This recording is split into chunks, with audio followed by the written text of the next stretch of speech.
Salut à tous, c'est Frédéric Delavie. Alors ce soir, je fais une petite vidéo improvisée. Alors une petite vidéo improvisée pour parler de l'affaire qui m'oppose à Thomas Durand et de la plainte que j'ai portée avec l'aide de Maître Divisio contre Thomas Durand, plainte qui était une plainte pour dénigrement, je crois, et concurrence déloyale. Alors, je suis avec Philippe de Paris qui est juriste, qui est spécialisé, donc juriste, et qui va vous en parler un peu plus, parce que moi, c'est pas ma spécialité, hein. Je n'ai pas encore reçu de documents de Maître Divisio, mais on peut dire que si l'affaire a été retenue par la juridiction compétente, hein, donc du tribunal de commerce de Paris, c'est qu'ils ont considéré qu'il y avait affaire. Et à la différence de ce que pouvaient dire les deux juristes qui avaient invité Thomas Durand sur sa chaîne, les deux juristes avaient dit que l'affaire serait probablement rejetée et qu'il n'y avait pas vraiment... qu'il y avait des chances qu'elle ne passe pas. Hein, c'était ça. Donc d'un autre côté, c'était des juristes qui étaient des amis vivant à qui étaient des amis à Thomas Durand, donc qui pouvait difficilement avoir un regard objectif sur cette plainte. Alors en plus, j'avais vu que sur les vidéos, il n'avait pas lu toute la plainte en elle-même, puisque moi la plainte, je l'ai signée avec Divisio. C'est un gros travail qu'il y a eu de recherche de toute son équipe, parce que moi j'avais pas Twitter, ils ont recherché aussi sur Twitter toutes les attaques qu'il m'avait fait, et Twitter est un gros média que je n'ai pas et sur lequel je ne vais pas, et il y avait beaucoup de choses. Donc ce qui a été entendu sur la chaîne de Thomas Durand et vu et entendu par les juristes n'est peut-être pas la totalité de la plainte, ce qui fait qu'ils n'ont pas porté forcément un jugement très juste, puisqu'ils se sont trompés visiblement. Le tribunal de commerce a accepté justement de traiter cette plainte et donc se dit donc compétent. Alors, peux-tu nous parler un peu justement du tribunal de commerce, comment... quand une plainte est retenue, alors les propos de Thomas Durand, là-dessus j'ai vu juste le tweet de Thomas Durand, c'est l'affaire vous opposant à Frédéric Delavier a fait l'objet d'un renvoi au 19 janvier 2024 pour nos conclusions. Alors, assignation au tribunal de commerce de Paris. Voilà. Donc, il y a un renvoi. Alors, qu'est-ce que ça veut dire le renvoi Alors oui, bonsoir Frédéric. Le renvoi, tout simplement, c'est que l'affaire est retenue et que par renvoi, il faut comprendre un report à une date ultérieure pour une nouvelle audience afin que l'affaire soit mise en état, c'est-à-dire que la juridiction vérifie que tout est complet, que les écritures, l'échange, la communication réciproque des écritures s'est bien faite, que tout est d'équerre, pour ainsi dire, pour être plaidé, ou bien alors ce sera une audience au cours de laquelle l'affaire sera plaidée au fond. Et là, en l'espèce, l'affaire a été retenue. D'ailleurs, je ne me prévaut d'aucune qualité particulière au cas présent, hein, hormis celle de juriste. Tu as constitué avocat, maître Divisio, et ces diligences ont porté leurs fruits puisque l'affaire est retenue. Voilà. À la surprise d'ailleurs, réelle ou feinte, de la partie adverse, qui, avant même la première audience, pronostiquait un possible déboutement. Voilà. Ce qui n'a pas été le cas. Moi, j'attendais, je me disais, tiens, moi je connaissais le dossier, je savais que le dossier était lourd, beaucoup plus lourd que ce qui a été annoncé, hein, et on aura la surprise un jour d'en parler. Et on voit bien que ceux qui ont défendu n'étaient pas forcément, qui ont parlé de ça, les juristes qu'il avait invités, n'étaient pas au courant de tout le dossier. Alors, moi, c'est vrai que j'attendais, je me disais, bah si, elle est déboutée, je ne pensais pas qu'elle allait débouter, hein, puisqu'elle était très lourde quand j'ai vu l'histoire. Je me suis dit, Thomas Durand ne pourra pas faire une petite vidéo un peu ricanante, un peu moqueuse, en feignant la pitié sur mon compte. Hein. Là, on ne l'entend plus parler, hein, on n'en entend plus parler. Alors, je pense qu'on n'entend plus parler parce que ces histoires de préparation de défense sont quand même importantes, puisque ils vont être obligés justement d'essayer soit, je pense, hein, soit de proposer une conciliation, parce que moi j'ai déjà été au tribunal de commerce, hein, j'ai déjà eu des affaires très importantes, qui se sont réglées d'ailleurs à l'amiable, hein, donc par conciliation. Et des fois, les tribunaux de commerce cherchent la conciliation et pas uniquement la sanction, hein. Ce sont des tribunaux de commerce et pas des tribunaux vraiment, c'est pas du correctionnel, hein. C'est différent. Tu pourras expliquer ça, hein. Et ou bien, dans ce cas-là, si je pense que s'ils ne veulent pas faire une conciliation, hein, à ce moment-là, ils vont préparer les écritures de la défense pour essayer ben, de prouver qu'ils n'ont pas été en dénigrement et en concurrence déloyale. C'est bien ça, hein? Oui, là, ils vont devoir donc démontrer qu'ils ne t'ont pas causé préjudice, compte tenu de tous les faits allégués par les demandes que tu as formées.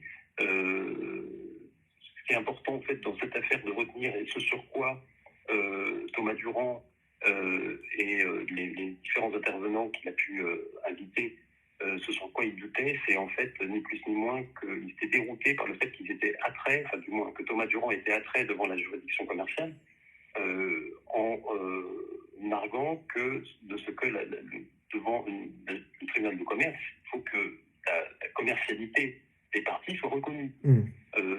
Là, en l'espèce, la commercialité des parties, elle est essentielle. Elle doit être recherchée. Je ne me substitue pas à Maître Division, mais ce qu'il a mis sur pied, à savoir rechercher la commercialité de la partie adverse de Thomas Durand, a été quelque chose de très important et de bien senti, puisque il existe un cas typique, quasi proverbial de la commercialité, c'est ce qu'on appelle l'achat pour revendre, mais il y a aussi d'autres activités qui peuvent être concernées. Et le cas nouveau des youtubeurs depuis ces dernières années, peut s'analyser comme relevant de la commercialité également. Oui, même si on n'est pas commerçant au sens formel, c'est-à-dire à savoir l'inscription au RCS, au registre du commerce et des sociétés, on peut l'être de fait au sens réel. Par exemple, on parle souvent de gérants de fait par opposition au prête-nom, qu'on appelle aussi homme de paille, c'est-à-dire des situations dans lesquelles on a un individu particulier qui n'est pas dûment inscrit au RCS, mais qui a la haute main sur une entité. RCF qui veut dire, parce que moi, c'est pas ma spécialité. Registre du commerce et des sociétés. Voilà, d'accord. La situation formelle et typique dans laquelle un individu s'inscrit au RCS, il devient commerçant, donc il a un numéro de SIRET, c'est la voie normale. Mais quand bien même on ne serait pas inscrit au RCS, on peut de fait avoir une activité commerciale qui n'est pas formalisée précisément par cette inscription au RCS, mais qui, donc, dans la sphère formelle est entre guillemets inexistante, mais qui, dans la sphère réelle, n'en est pas moins vraie. La commercialité peut être reconnue quand bien même un individu ne serait pas inscrit au RCS. Et donc là, au cas présent, ce qui m'apparaît évident, ce sont deux points, sans que ce soit limitatif d'ailleurs. Le premier point, c'est que Thomas Durand tient une chaîne YouTube qui est monétisée, qui génère des revenus, premier point. Et le second point, c'est que il a mis sur pied une cagnotte qui a permis de provisionner près de 110 000 euros. Donc ce sont deux points qui sans qu'ils ne soient limitatifs, permettent de démontrer la commercialité. Voilà, de démontrer un gain dans l'affaire qui l'oppose à moi-même. C'est-à-dire que dans l'affaire, on peut dire que moi, je n'ai pas gagné et que lui a gagné par cette opposition qu'il a fait en mon nom avec Jack and Fit. C'est ça, Jack and Fit. Exactement. Sur le premier point, la chaîne YouTube monétisée, il y a une chaîne qui génère des revenus. Et au cas présent, les revenus sont générés comment? Ils sont générés par le trafic de vues des vidéos. D'accord. Donc, le fond de son argumentation au fil de ces vidéos, qu'est-ce que c'est? Ce concernant, c'est strictement la contestation de la qualité de tes analyses en tant qu'auteur. Voilà, c'est ça. Les différents intervenants qu'il a pu inviter, spécialistes du droit, avec tout le respect qu'il aurait dû, ont eu une analyse à propos du fait que tu ne pouvais pas te reconnaître de commercialité, ils n'ont pas dit en ces termes strictement, parce qu'ils ne dénigraient pas tes livres. Il faut savoir que quand vous tenez des propos dépréciatifs sur la qualité de l'analyse et du travail d'une personne dans un certain domaine, que cette personne est principalement connu pour les livres dont elle est l'auteur, dans ce domaine précisément, et activité pour laquelle il tire l'essentiel de ses revenus, eh bien, par transitivité, vous vous attaquez à ces livres en tant que le livre est un produit. C'est-à-dire qu'il n'a pas besoin, au fil de ses vidéos, d'exhiber les livres édités par Vigo, que ce soit la méthode de Lavier ou bien les guides des mouvements de musculation. Il n'a pas besoin d'exhiber le livre édité par Vigo en disant n'achetez pas ce livre, il renferme que des choses inexactes qui pourraient même vous blesser. Pas besoin de faire ça pour porter préjudice à un auteur de livre en simplement dénigrant son travail, ses analyses, sachant que Thomas Durand savait évidemment que tu étais auteur de ces livres et que du reste, ces livres constituent l'essentiel de ton occupation professionnelle essentielle, principale. Oui, je suis auteur, travailleur non salarié, assujetti au régime des droits d'auteur. Donc je vis de mes livres. Absolument. Donc en touchant bien sûr mon travail, mes explications biomécaniques et en me faisant passer pour un incompétent. Alors bien sûr, on va salir mon travail, me faire perdre des gains financiers, hein, des gains de l'argent, oui, mon activité. Une perte de gains par transitivité, puisque le simple fait de polariser toute son argumentation sur une critique et sur une déconsidération du travail que tu fournis dans le domaine de la biomécanique, de l'entraînement physique, de la musculation, et sachant que c'est évidemment ton domaine de prédilection, même si tu publies par ailleurs des livres de philosophie, mais je pense à l'éveil des consciences ou à cette... Oui, mais c'est pas là-dessus qu'on les a attaqués, hein.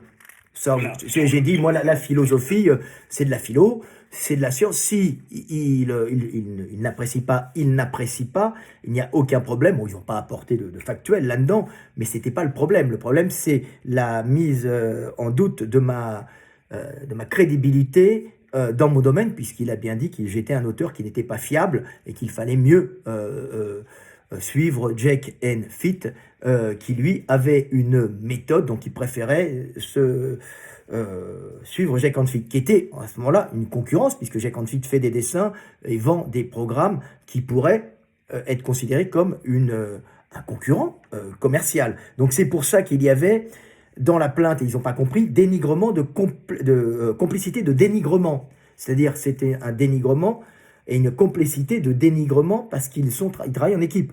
Tu vois, c'était aussi ça. C'est pas... Oui, absolument. Alors, moi, je ne me substitue pas, là encore, à Maître Non, Didion. et ni au tribunal, hein, c'est le tribunal qui juge, en fin de compte. Hein. C'est évidemment la juridiction qui va juger.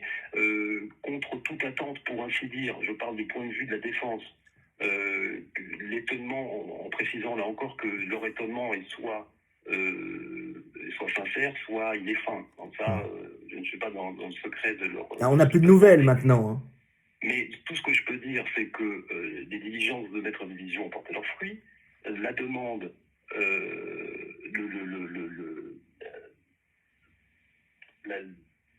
la demande est retenue. Il y aura un audiencement très prochain. Il y aura un échange de conclusions réciproques. Voilà. Donc, évidemment, il y aura sûrement une mise en contact des avocats entre eux. Il n'y a pas de dégoûtement, ça c'est important, puisque voilà. La partie défenderesse pensait qu'un possible déboutement était à attendre. Ce n'est pas le cas. Et donc, si tu veux, je pense que les choses se profilent très correctement. Et ça ne m'étonne, à vrai dire, pas vraiment. Parce qu'il y a pas mal de biais dans l'analyse qui a été faite de la part avec tout le respect qu'il aurait dû, des spécialistes du droit que Thomas Durand a invités. C'est surtout sur l'aspect de la commercialité de Thomas Durand. Par exemple, je reviens sur cette question des vidéos dans lesquelles, en fait, tout ce qui a trait à Frédéric Delavier ne porte strictement que sur la critique de Frédéric Delavier et particulièrement de sa critique en tant qu'auteur. Bon, admettons par exemple, pour prendre le contre-pied de ce que je viens de dire il y a quelques instants, que Thomas Durand par exemple imagine qu'il t'objectait par exemple de rouler dans un gros véhicule qui pollue. Bon, là tu ne serais pas lésé, tu ne subirais pas de préjudice économique, puisque il te parle d'un événement qui est complètement décorrélé de ton activité économique principale, qui est auteur dans la musculation, la biomécanique.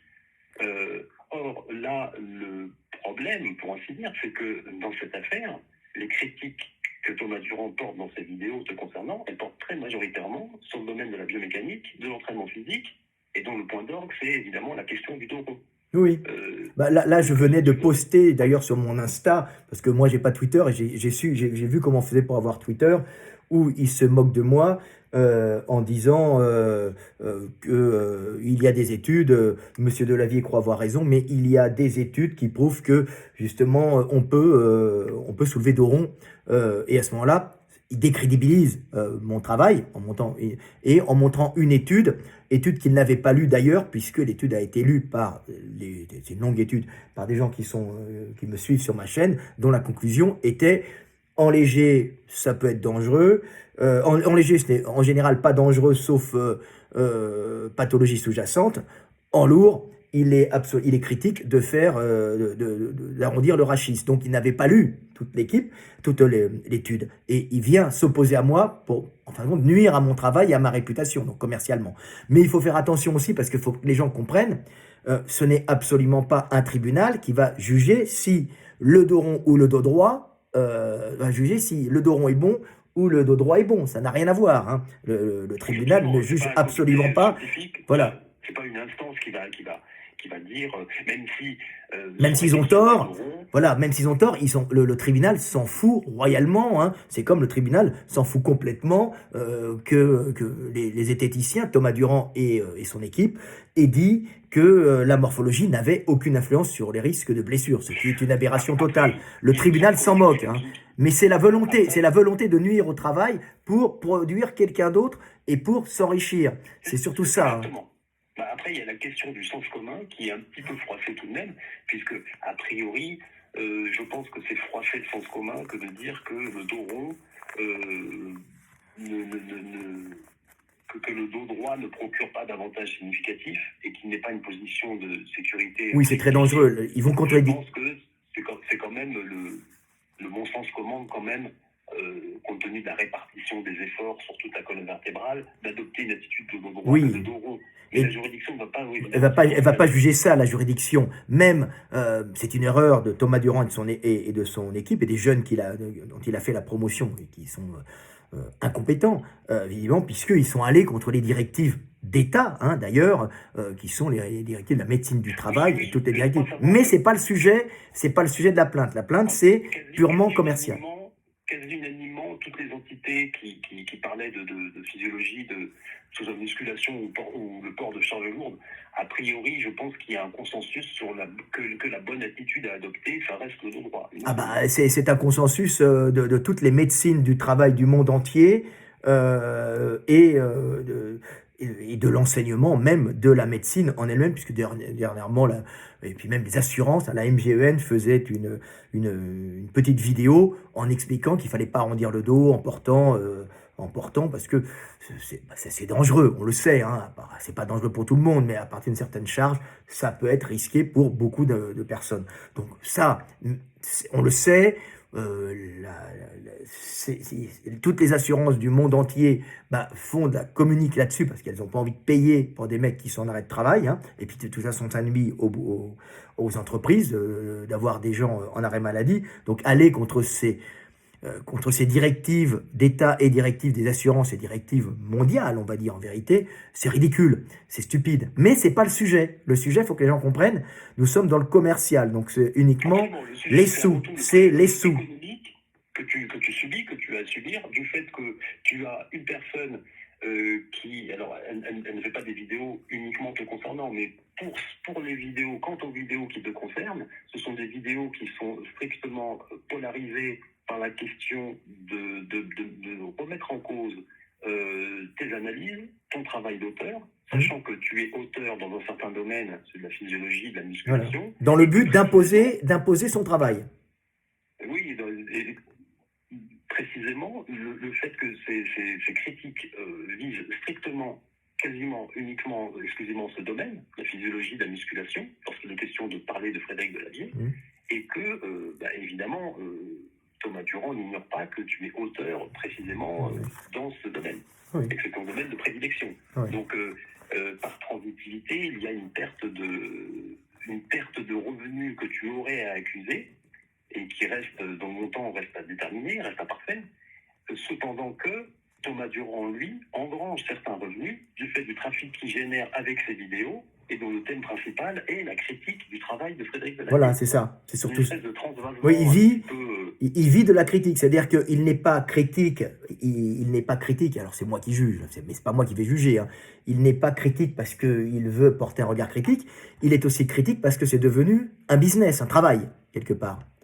De fait, oui. Alors après, la question de l'intentionnalité se pose. C'est-à-dire que, est-ce que intentionnellement, Thomas Durand tient une chaîne YouTube dans une perspective strictement intéressée, lucrative, pécuniaire, pour générer des revenus, et pour, c'est ce qu'on appelle les chaînes de drama qui en fait génèrent des revenus rigoureusement uniquement que sur le dénigrement, la déconsidération de tel ou tel.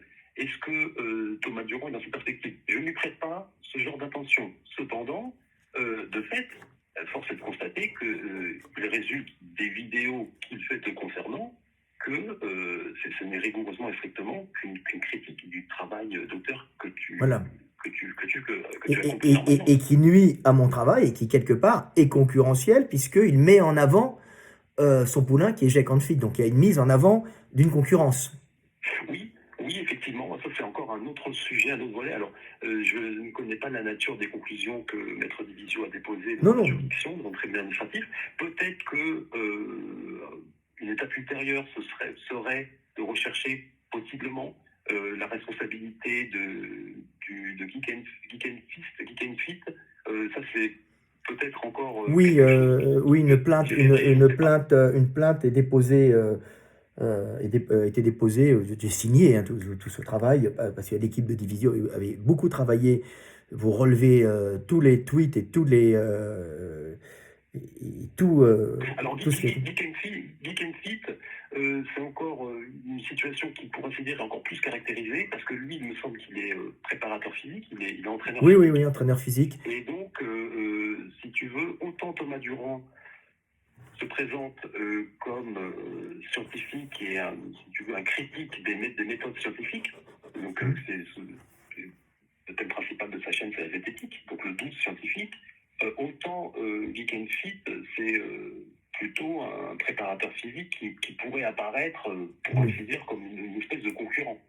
Oui, une concurrence caractérisée, puisqu'il se met à produire des dessins et des formations d'anatomie et de biomécanique. Donc, il rentre directement dans la concurrence aussi. Hein. Oui. Alors, deuxième aspect, je voulais parler du second aspect à propos de ce qui a été recherché devant la juridiction commerciale il y a quelques jours, qui est déterminant, c'est rechercher la commercialité des parties, comme je le disais au début. C'est que le premier point, c'est que Thomas Durand a une chaîne monétisée qui génère des revenus, on en a parlé. Et le second, c'est que il a mis sur pied une cagnotte qui a permis de provisionner près de 110 000 euros. Alors, 110 000 euros, c'est une somme qui apparaît considérable. Oui, parce qu'en une nuit, je crois ils ont fait plus de 80 000 euros en une nuit. Donc c'est quand même peu de gens se font 80 000 euros en une nuit. Hein. Oui, c'est une somme vraiment considérable au regard des frais qui sont possiblement exposés pour ce pourvoir, sachant qu'il n'y a pas a priori de frais d'expertise particuliers qui pourraient justifier d'avoir à exposer de tels frais. Dans certaines affaires, il y a des expertises à mettre en œuvre, donc il faut s'acquitter de certains frais, il y a des exploits d'huissiers pour constater telle ou telle situation, les figer. Bon, là, j'imagine que peut-être il a pu solliciter des huissiers pour commissaire de justice pour prendre des captures de vidéos, des captures d'audiogrammes, de vidéogrammes sur YouTube. Mais en tout cas, je pense que cette somme est quand même très très importante. Oui. Il n'y a pas de contrôle opéré a priori sur l'usage de ces sommes, hein. Ça c'est très important, donc on ne sait pas en dernier résultat à quoi elles seront allouées. Et la question se pose peut-être je vois un parallèle avec la presse, la sensation, la presse People. Dans la presse People, la presse association, il y a un usage qui est très courant et qui est devenu, qui est même très connu, c'est que qu'on compte tenu des ventes réalisées par ces magazines à sensation, ces ventes excèdent la plupart du temps très largement les condamnations éventuelles qui pourraient résulter d'un procès. De sorte qu'il apparaît plus profitable de publier des photos, de prendre des photos sans le consentement évidemment de la personne photographiée, de les publier. C'est plus profitable que d'avoir à s'acquitter des éventuelles condamnations qui résulteraient justement de cette publication non autorisée. Ah oui, donc le parallèle qu'on pourrait faire, c'est que sur YouTube, il y a certaines gens qui ont pour habitude, justement, pourquoi pas, de mettre sur pied, de mettre en place des cagnottes qui sont largement abondées, parce qu'elles savent que finalement, ce serait plus profitable de générer tous ces revenus et que finalement, les frais qu'elles auraient exposés lors d'une éventuelle condamnation seraient de toute façon inférieurs aux cagnottes qu'elles auraient pu récupérer. Ouais, alors par contre, il y a quelque chose qu'il faut noter, c'est que si jamais, alors si jamais, c'est pas moi qui juge, hein, le tribunal peut juger qu'il n'y a rien, comme il peut juger qu'il doit payer plein pot pour ce qu'il a fait. Donc la somme, c'était 90 000 euros. Hein, ça sera plus pour Jack and Fit. On a demandé plus. Mais si jamais il est condamné, il faut bien signaler, je pense que la cagnotte ne peut pas être utilisée pour payer cette condamnation. Déjà, un point aussi important, je ne lui prête pas en première intention, soyons clairs, oui. De mettre sur pied des cagnottes dans un but de s'enrichir sans cause, pour ainsi dire, de s'enrichir et je pense pas qu'il puisse le faire en première intention. C'est pas du tout ce que je veux dire. Mais simplement de fait, je ne sais pas, moi non plus. Hein. Les faits sont là. Je veux dire, ce sont des sommes qui sont quand même considérables. Il appartient ensuite, évidemment, à la juridiction de trancher, d'avoir son appréciation sur ces faits, ouais, sur ce sujet, et de dire s'il ne s'agit pas finalement d'une opération d'ordre commercial qui génère des revenus, et sachant que le fait générateur des revenus générés, ce n'est plus ni moins que la critique tranchante, acerbe du travail que tu fais dans la physiologie, dans la musculation, et c'est le fait générateur qui, par glissement, fait qu'on en arrive à des extrêmes. Il est question de se pourvoir devant les juridictions et il est question, en dernier résultat, de solliciter une cagnotte qui atteint le montant de 110 000 euros. Mais la cagnotte, qui le fait, mais quand même, les faits sont là. Voilà, mais la cagnotte ne peut pas être utilisée pour payer une amende si jamais il est condamné, puisqu'il est condamné en nom propre. La cagnotte, dans certaines conditions, non, mais c'est intéressant de savoir. Peut être, voilà, alors, exposer des frais de justice avant que le procès ne se tienne, c'est une chose. Exposer des honoraires d'avocat, les diligences diverses et variées, des intervenants, des auxiliaires de justice pour que le procès puisse se tenir, c'est une chose. En revanche, à aucun moment, il n'est pas possible, effectivement, d'utiliser, de recourir, de solliciter une cagnotte ou même de recourir à des sommes qui seraient le produit d'une cagnotte au fin de s'acquitter de condamnation. Donc, s'il s'agit de condamnation, strictement, les condamnations ne peuvent pas être réglées au moyen de sommes prélevées d'une cagnotte. Voilà, donc il pourra pas demander ça, il pourra pas le demander. D'ailleurs, il y avait eu un précédent connu, c'était l'histoire du boxeur qui avait tapé. L'histoire du boxeur, oui, sur le pont. Détinger, je crois, qui avait boxé des. Voilà, je crois, qui avait boxé des représentants des forces de l'ordre. Hein. Voilà, et début 2019. Voilà, et ils avaient demandé une cagnotte pour sa condamnation, cagnotte qui avait été refusée en fin de compte parce que on ne doit pas récupérer de l'argent pour payer une amende. On ne peut pas solliciter un abondement de tiers au fin de régler, de s'acquitter de condamnation. D'accord. Effectivement. Donc après que des sommes soient allouées pour se mettre en état, pour régler des diligences, des honoraires d'avocat, des diligences quelconques, pour se pourvoir devant la juridiction, aller au procès, c'est une chose. Mais en revanche, une fois qu'une partie est condamnée, elle ne peut pas solliciter une cagnotte pour payer ce qu'il y aura à payer à titre pécuniaire au titre de la condamnation, tout autant que si la cagnotte existe déjà, elle ne pourra pas prélever sur cette même cagnotte quelque somme que ce soit pour payer ce qui est dû à titre pécuniaire au titre de la Voilà, condamnation. en titre de condamnation, en sachant qu'il n'est pas encore condamné, hein, donc pour le moment, il n'y a rien, et c'est le tribunal qui tranche à la fin, hein, c'est une affaire, et le tribunal de commerce en général recherche aussi les conciliations, hein. Il faut savoir que c'est un tribunal de commerce, hein. Alors, ça se présente comment un tribunal de commerce? Intéressant de le dire. Ce sont des juristes, des Alors, le professionnels? tribunal de commerce, ce sont ce qu'on appelle des juges consulaires, c'est-à-dire que ce ne sont pas des magistrats professionnels, ce sont des juges qui ont pour occupation principale d'être dans le milieu des affaires, dans le milieu du travail. Et donc, ce sont des gens qui maîtrisent l'aspect technique lié au droit applicable à la matière, à la matière Ouais. commerciale, et qui ont en plus cette vision qui est un petit peu dégagée de la chose du droit, c'est-à-dire la vision de l'entrepreneur, du gérant d'entreprise, du chef d'entreprise, et particulièrement, oui, donc il faut rechercher en fait qui est préjudicié à titre pécuniaire, qui ne l'est pas, est-ce que celui qui comment dire, tire des revenus le fait au préjudice de celui qui a à se plaindre.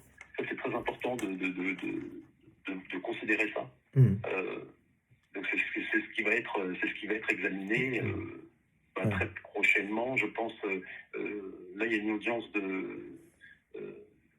ça va être audiencé, je pense, en janvier. Oui, Et donc, il appartiendra c'est audiencé le 19 janvier, donc ça laisse le temps à la défense, hein. Moi, je suis considéré comme étant celui qui porte plainte, c'est le demandeur. le demandeur, voilà. Et c'est pour laisser le temps à la défense de se retourner, hein, aussi, hein, et de préparer ses écritures ou d'envisager la conciliation. C'est ça, hein, en général. Voilà, ouais, exactement. Voilà, Exactement. donc on n'est pas du tout dans une affaire qui n'a pas été retenue, on est dans une affaire qui est retenue. L'affaire est retenue, et c'est d'ailleurs, moi j'ai remarqué dans les quelques vidéos que j'ai pu voir de Thomas Durand, là encore avec tout le respect qui lui est dû, mais je remarque tout de même qu'il fait montre d'une certaine, j'ai remarqué ça, j'ai cru voir tout de même qu'il faisait montre d'une certaine déconsidération à l'endroit de Maître Division.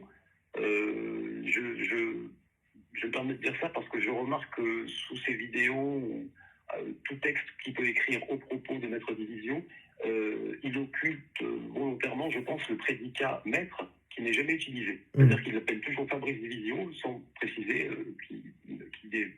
sans préciser Maître Division. Oui, oh, c'est pas bien grave. En sa qualité d'avocat et en le renvoyant quelque part à, comme une espèce de tiers compositeur qui vaguement aurait une connaissance de l'affaire. Bon, moi, je trouve ça un petit peu regrettable.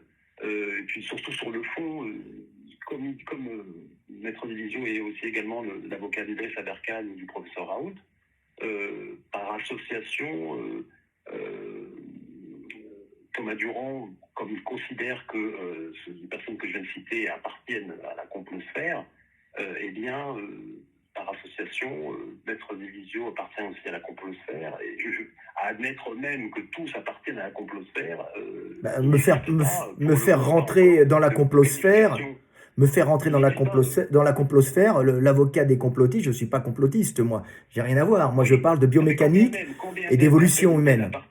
Quand bien même un tel ou tel appartient à la complosphère, il n'existe pas, à ma connaissance, pour le moins encore, il n'existe pas de qualification dans le code pénal qui prévoit et réprime l'appartenance à cette même complosphère. Donc, quand bien même un tel ou tel appartiendrait à la complosphère, eh bien, chacun est libre d'appartenir à la complosphère. Je pense que par complosphère, il faut plutôt entendre critique. Oui, critique, voilà. oui. Mais bon, Une pensée critique. Voilà, comme la zététique, c'est une espèce de zététique à l'envers, quoi, ou d'un autre camp. Voilà. C'est ça, c'est juste un antagonisme d'idées, rien de plus. Maintenant. Voilà. Et pour un simple antagonisme d'idées, objecter à quelqu'un qui ne maîtrise pas son sujet sur l'aspect technique et l'aspect de fond des choses, c'est regrettable, et je pense que c'est un biais un peu hyper critique qui discrédite quand même celui qui pense de cette même façon. Alors, sur un autre plan aussi, je voulais aussi évoquer très simplement, rapidement, l'analyse des deux intervenants spécialistes du droit, que Thomas Durand a pu inviter au cours de ses dernières vidéos. Et il existe un lien évident d'amitié, ce qu'on peut tout à fait comprendre, entre ces deux Oui, oui, intervenants oui, parce que, spécialistes du droit parce et que Thomas Durand. je me souviens comment il Simplement, s'appelle, simplement, moi- oui, attends, mais simplement, le jeune c'est juriste, le que jeune juriste avait sorti que non, Thomas Durand fait même des compliments puisque il dit de la vie dessine bien. Alors les compliments étaient tournés d'une façon, trouver que c'était un compliment de dire de la vie dessine bien avec ses mains, mais pense avec ses pieds. Si c'est un compliment, si ce juriste trouve que c'est un compliment, il a une drôle de vision du compliment, hein, et je pense pas que le tribunal de commerce puisse considérer ça comme un compliment qui me permet la vente de mes livres, si tu veux, et qui permet à mon commerce de fleurir, tu vois, je pense. absolument. Et alors, moi, ce que j'ai pu relever, c'est que euh, évidemment, on a pu constater le lien d'amitié qui est tout à fait normal, sur lequel il n'est pas question de revenir, évidemment.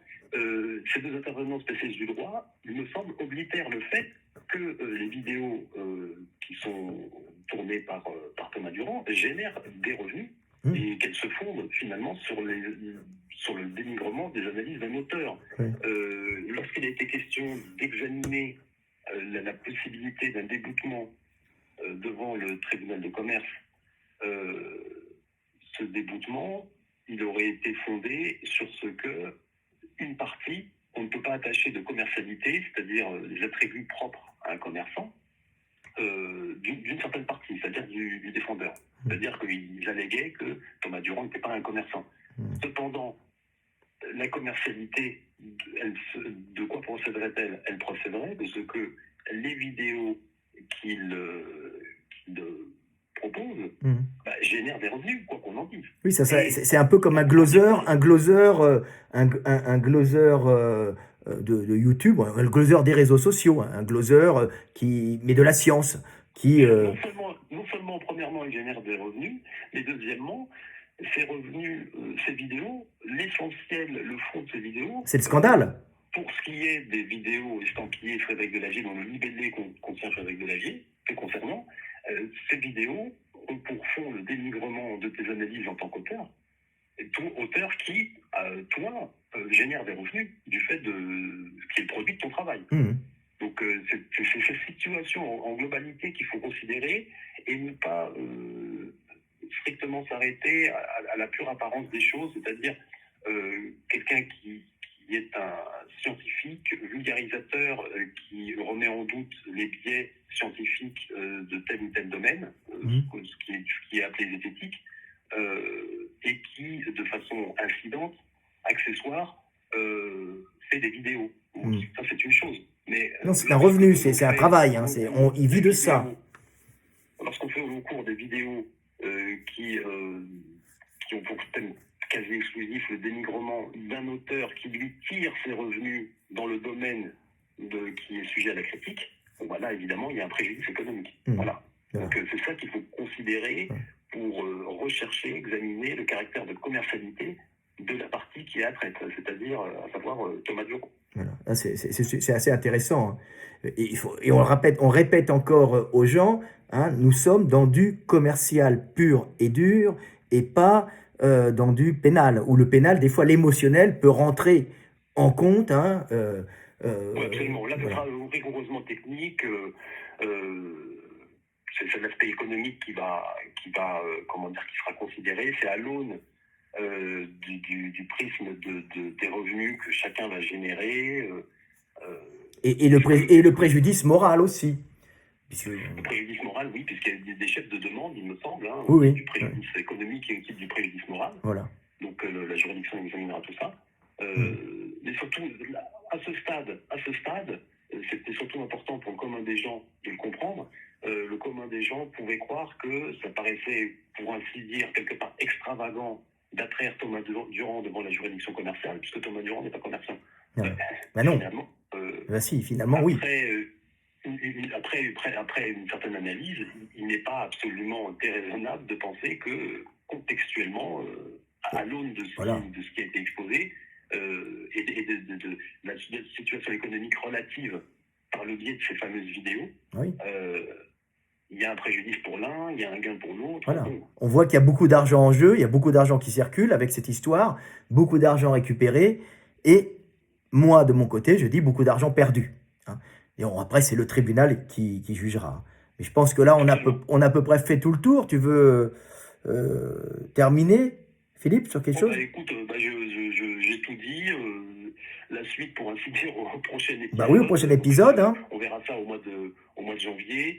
Thomas Durand et son conseil donc, va produire ses écritures. Voilà. Et puis, ça se jouera, tu feras valoir ses arguments. Voilà, et puis les juges jugeront. Et puis faut bien comprendre que ce sont des histoires qui sont beaucoup plus simples quand même en vérité que des histoires qui pourraient confronter des personnes physiques et des personnes morales liées par des contrats qui sont à ce moment-là des affaires assez complexes qu'on peut rencontrer dans ce qui dans les affaires juridiques entre des entreprises, hein, tu vois, c'est assez, Oui. c'est assez dur. Là, c'est une affaire qui est relativement simple à traiter, hein, Relativement simple, oui. relativement simple, et qui va pas demander des dizaines de renvois, hein. Il faut bien qu'ils se mettent ça dans la tête. On n'est pas devant des entreprises, des personnes morales et physiques, hein, qui se... Hypothétiquement, il pourrait, la partie de Fabref pourrait solliciter hypothétiquement un second renvoi, puisque en arguant, en excitant du fait qu'ils ne soient pas encore en état, n'ont pas produit leur conclusion. Raisonnablement, je ne pense pas que ça va avoir lieu.